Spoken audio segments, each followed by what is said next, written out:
Mitondra ny teny fiarabana ho anao zay tsy mahafoy ty fandarina zany malaza ity tokolasy tompokavy. Am'izay rehetra ale de samy mametraka izany fantaniana izany avokoa. Ny fiarahamonina amin'ny ankapobeny ihany koa de mametraka fantaniana ny amin'ny hamafy ny vidim-piainana sy hamafy ny fiainana eto Madagasikara.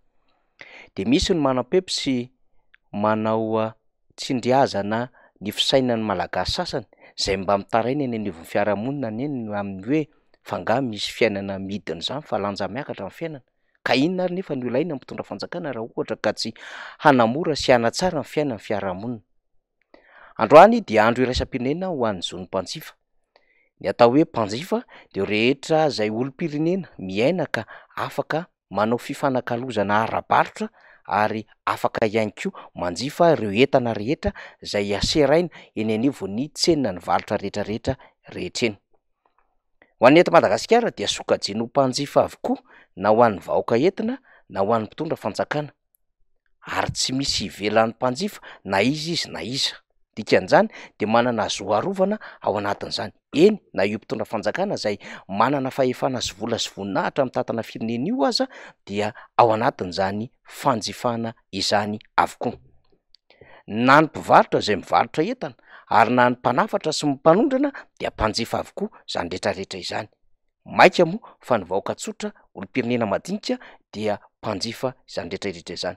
Fa iza ny tena sahirana sy mifafankihoany ary miantso vonjy amin'izao fotoana izao ao anatin'izay hoe tsy fahazakana ny fanjifana amin'ny entana fampiasa andavanandro na ny PPN izany dia ny vahoaka tsotra, vahoaka madinika, olom-pirenena zay miaina amin'ny fitadiavam-bola sy fidiram-bola isanandro de latsaky ny $2 araky ny fanamarinana zay nataony teo anivon'ny banky iraisam-pirenena ka hanasokajiana ireo heverina fa firenena mahantra satria tsy mba azo na misitraka akory ny mahelo ny $2 ahafahany miaina.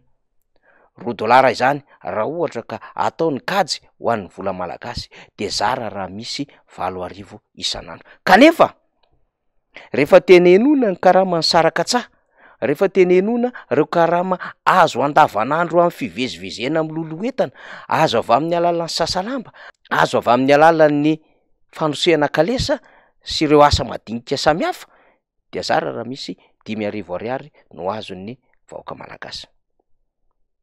Ambany de ambany zany ary tafiditra ao anatin'le firenena mahantra Madagasikara satria latsaky ny $2 ary zay latsaky ny $2 zay tsy ahafahana mitsinjo lavitra ho an'ireo zay manana fianakaviana ka mampiana-janaka ka mieritreritra ny hatafita zanaka satria lany sakafo izany ary tsy ampy akory ara raha toka ho tsoriny hatrin'izay le izy. Ka zay ny antony maha hoe mpanjifa antsika satria raha hanjifa vary, hanjifa laoka, hanjifa siramamy, hanjifa sarandalana de tsy maseka ny 5,000 raisiny isa-tokantrano. Tsy magaga isika raha mahita ny famoiza-po etseroa amin'ny alalan'ny famonoan-tena.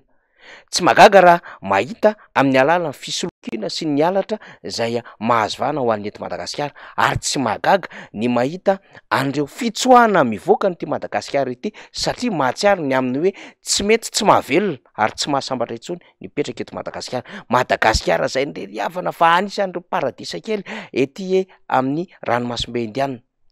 Madagasikara ihany koa zay nahazo sehatra teny amin'ny ivon'ny firenena Europeana sy Aziatika tany amin'ny taona 20 tanoana ka niazakazahany ireo firenena vaventy ny hampiasa vola any amin'izany Madagasikara izany saingy ankehitriny ho an'izay rehetra te handroba, te hahita ny zavatra tsy fahita maneran-tany kanefa te hahazo mora izany ary te hisitraka izany amin'ny alalan'ny kolikoly sy ny fanondrana tsokosoko de moramora ny famoahana ireny entana tadiavina eo amin'ny tsena iraisam-pirenena ireny eto Madagasikara.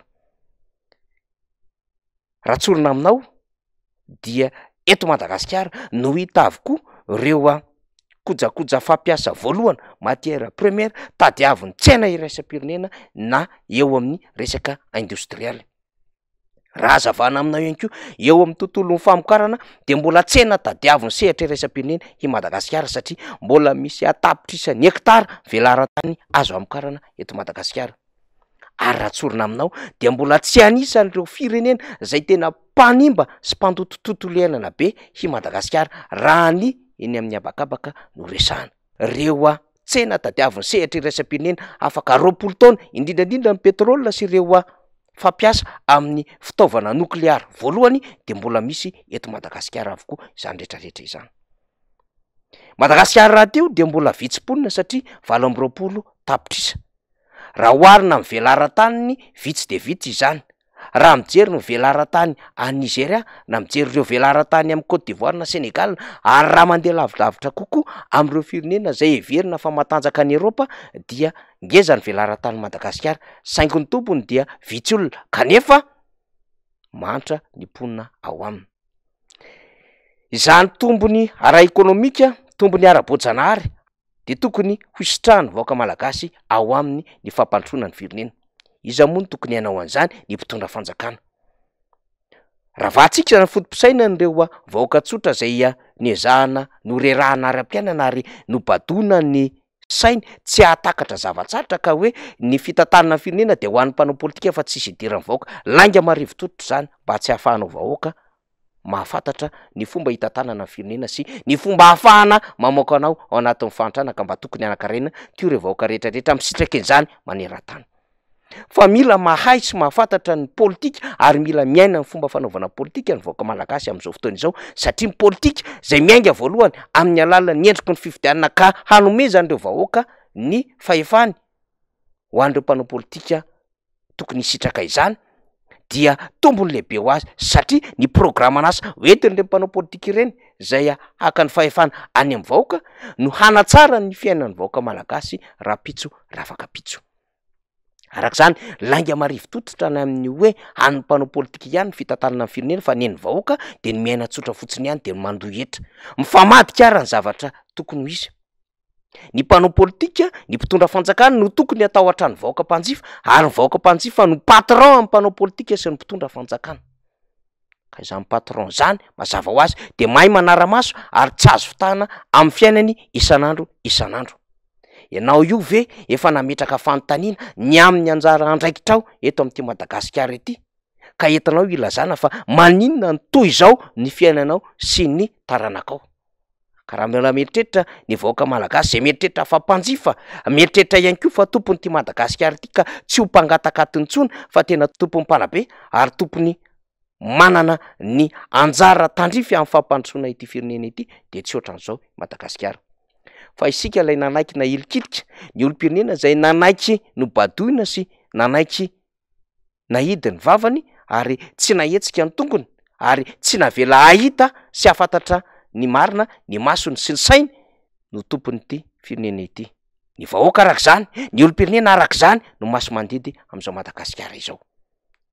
Ka raha andro iraisam-pirenena ho an'ny zon'ny mpanjifa androany dia tsy ho mpanjifa natao ametraka mpitondra fanjakana fotsiny ihany ka hifira mpitondra fanjakana rehefa avy eo ny mpanjifa malagasy. Tsy ho mpanjifa natao ho totohatra fiakarana fotsiny ihany ny mpanjifa malagasy ka rehefa tonga ny fotoana ka hanam-pepony mpitondra fanjakana ny fahalalahana sy ny fahafahan'ny mpanjifa hampanginana azy tsy hiteny ary ataony amin'izay tiany hanaovana azy de verina fa tsy rariny sy tsy ara-dalàna izany ka tokony hitsanganana ny mpanjifa malagasy.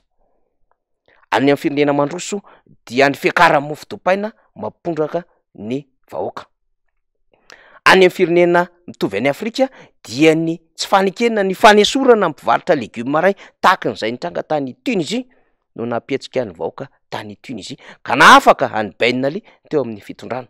Ary ny ao Frantsa fantatsika mazava tsara ny hetsika zay ataon'ny vahoaka mahatratra 3 tapitrisa no midina an-dalambe zay tsy fanekenina amin'ny fanavaozana ny fandehanana misotro ronono zava-misy any toerana zany mpanjifa avokoa izany vahoaka mihetsika izany. Ambakan'izany ve nety Madagasikara ny amin'ny sondrom-bidim-piainana miakatra tsy zaka ary tsy tratra ny fahefa-mividin'ny vahoaka malagasy isan'andro isan'andro.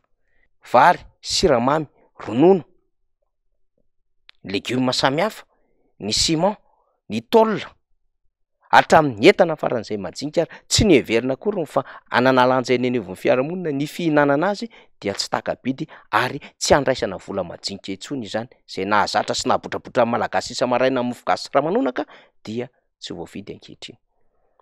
Miainga amin'ny madinika isika mba ahafahantsika manakatra lavitra be ny amin'ny hoe ahoana ry zany mba hanofinofisany malagasy izany mba hoe ndeha hiala sasatra lavitra izany, raha toa ka malagasy tsy mahavita tena, tsy mahavita taona, tsy mahavita taranany no malagasy miaina eto amin'ity Madagasikara ity.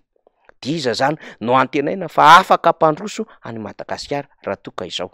Ny mpitondra fanjakana dia tsy manana izany viny izany, abobo sy aro-tabebaka no zarainy ho an'ny vahoaka malagasy. Fihetsiketsehany indray miserana fotsiny ihany hanakomana maso mba ahafahana manao oeraoera araka ny voambolana vaovao indray, fa ny tanjona ambadik'izay dia ny anababoana ihany ny fon'ny vahoaka malagasy mpanjifa mba hifidy azy ireo rehefa tonga ny vaninandrom-pifidianana.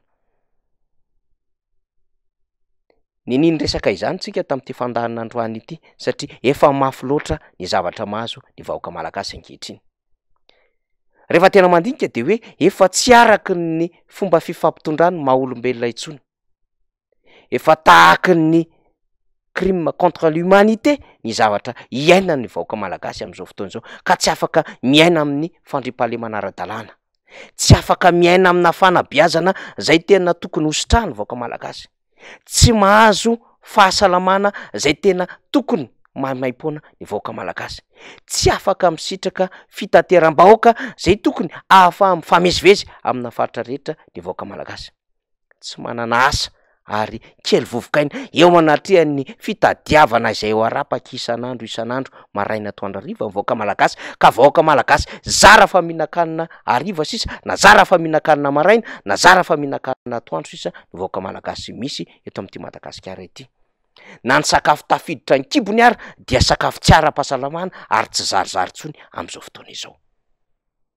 Petratsika ny fanontaniana, mbola misy ve ny mpiaro ny zon'ny mpanjifa sa mpiaro ny zon'ny mpanjifa mpanao politika ary mpikara-manady ny mpanao politika sy ny mpitondra fanjakana no mpiaro ny zon'ny mpanjifa eto Madagasikara?